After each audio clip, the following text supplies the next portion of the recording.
NDA तो समझ में आ रहा है, लेकिन इंडिया समझ में नहीं आ रहा है कि ईस्ट इंडिया है या इंडिया है। अच्छा। प्रेस वार्ता होने से पहले केजरीवाल और ममता जी भाग गए, वो माने संबोधित नहीं कर पाए प्रेस वार्ता को।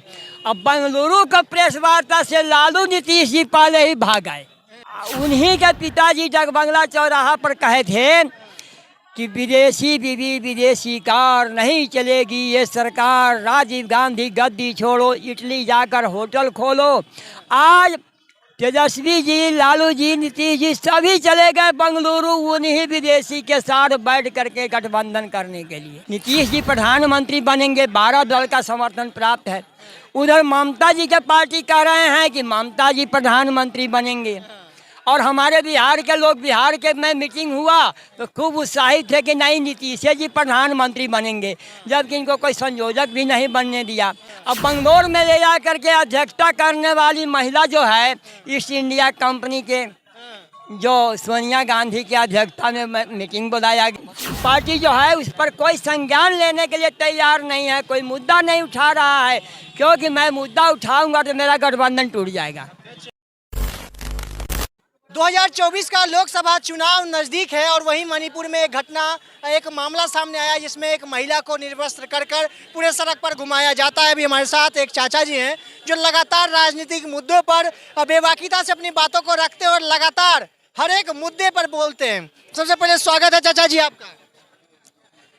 मैं तो ऐसी घटना अपने समय में अनेकों बार देखा हूँ, कोई एक नई घटना नहीं है। आज मणिपुर के घटना के ऊपर में पूरे देश के अंदर फोकस हो रहा है, पर ऐसी घटना, इससे ज़्यादा शर्मनाक घटना बंगाल में घटित हो रहा है, बिहार में भी हुआ है कि श्वेत निशा और बॉबी हत्याकांड हुआ था, जिसमें होटल के अंदर सामूहिक रेप करके, मर्डर करके उसको दफना दिया गया था। और उस समय के तत्कालीन डीएम राजकुमार सिंह और किशोर कुणाल जी उस लाश को उखाड़ करके और पोस्टमार्टम कराए थे। उस समय श्वेत निशा और बॉबी हत्याकांड 73 में हुआ था, चर्चित था। उस समय कांग्रेस के सरकार केंद्र में और राज्य में भी कांग्रेस के सरकार, डॉक्टर जगन्नाथ मिश्रा की सरकार था। उसमें विधानसभा के अध्यक्ष का लड़का और डॉक्टर जगन्नाथ मिश्रा मुख्यमंत्री का लड़का इन्वॉल्व थे। सीबीआई जांच हुआ, क्या हुआ उसका? कुछ नहीं हो पाया। उस प्रकार की घटना बंगाल में हो रहा है, कोई बोलने वाला नहीं है, कोई राजनीति पार्टी जो है उस पर कोई संज्ञान लेने के लिए तैयार नहीं है, कोई मुद्दा नहीं उठा रहा है, क्योंकि मैं मुद्दा उठाऊंगा तो मेरा गठबंधन टूट जाएगा।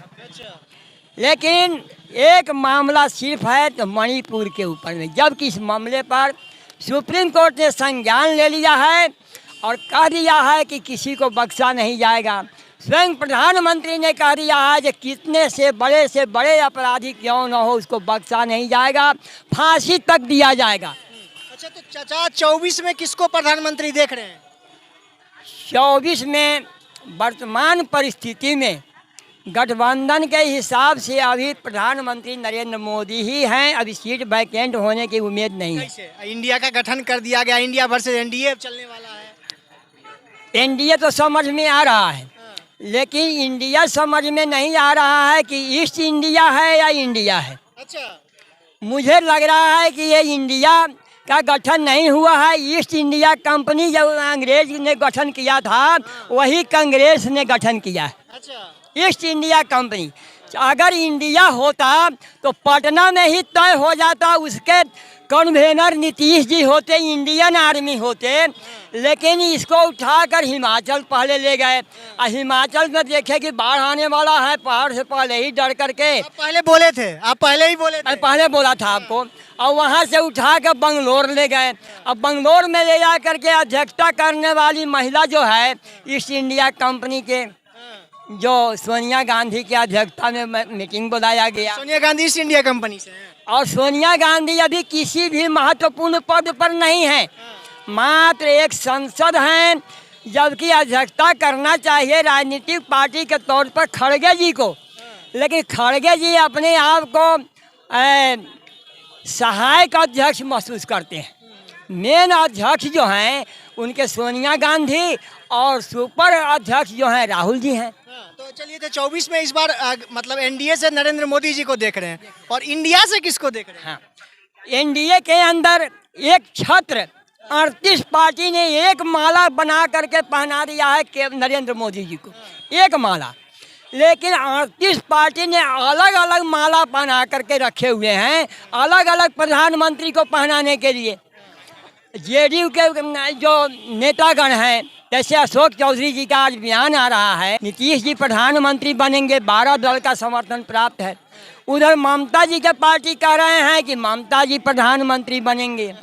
और हमारे बिहार के लोग, बिहार के में मीटिंग हुआ तो खूब उत्साहित थे कि नहीं, नीतीश जी प्रधानमंत्री बनेंगे, जबकि इनको कोई संयोजक भी नहीं बनने दिया। एक महत्वपूर्ण बात और मैं कह रहा हूँ, वह महत्वपूर्ण बात यह है कि पटना के बैठक से मैंने पहले ही कहा दिया था आपको कि बिखर जाएगा। तो मीटिंग से जो आपको प्रेस वार्ता होने से पहले केजरीवाल और ममता जी भाग गए, वो मैंने संबोधित नहीं कर पाए प्रेस वार्ता को। अब बेंगलुरु का प्रेस वार्ता से लालू नीतीश जी पहले ही भाग गए। अब इसमें आपको क्या लग रहा है कि प्रधानमंत्री कौन बनेगा, आप समझ जाइए। एक सवाल आपसे करूंगा जो पर्सनल है, क्योंकि आप इतने दिनों से अपनी बातें बेबाकीता से रखते हैं और जो बात बोलते हैं उसमें कुछ न कुछ सच्चाई निकल के आ जाता है, तो कहाँ तक पढ़े लिखे हैं आप? देखिए, ये तो आपकी सहानुभूति का फल है।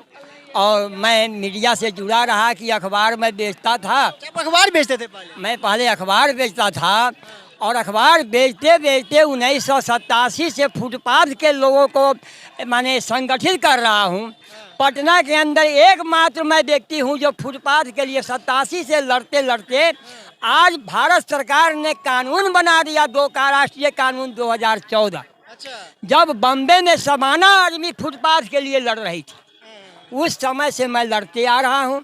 शिक्षा मेरा मैट्रिक पास है। Matric pass? अच्छा, उस समय का मैट्रिक पास? उस समय का मैट्रिक पास है। अच्छा, आपका उस टाइम का मैट्रिक पास और इस टाइम का जो कहा जाए तो कौन से क्लास से आप उसको कंपैरिजन करते हैं? अब मैं अगर कंपैरिजन की बात है तो राजनीतिक क्षेत्र में तो मेरे मैट्रिक पास फेल हैं और तेजस्वी यादव जी पास हो गए, क्योंकि वो बिना मैट्रिक पास किए हुए ही मंत्री बन गए। हम संतरी के संतरी हैं। संतरी हैं आप? हम संतरी हैं, हम फुटपाथ के संतरी हैं और तेजस्वी जी मंत्री बन गए।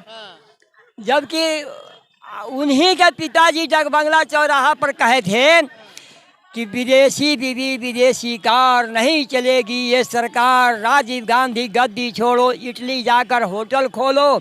आज तेजस्वी जी, लालू जी, नीतीश जी सभी चले गए बेंगलुरु उन्हीं विदेशी के साथ बैठ करके गठबंधन करने के लिए।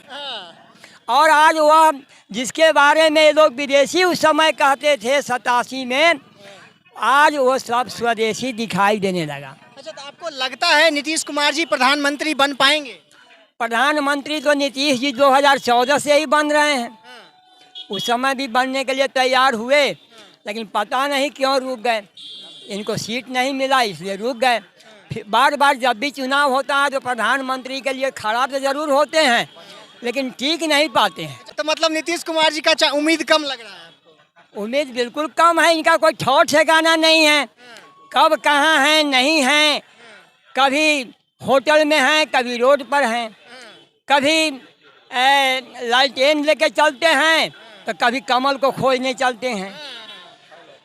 सही बात है। चलिए, बहुत बहुत धन्यवाद। देखिए, इंडिया में 3-4 चेहरे आपको देखने को मिलेंगे। वहीं एनडीए की तरफ से सिवा एक ही चेहरा जो कि भारतीय जनता पार्टी के नरेंद्र मोदी जी का चेहरा सामने देखने को मिले। आगे बने रहिएगा, इस तरह के और भी अपडेट्स को लेकर के हम आपके सामने आते रहेंगे। भी चाहूँगा इजाज़त, बहुत बहुत धन्यवाद।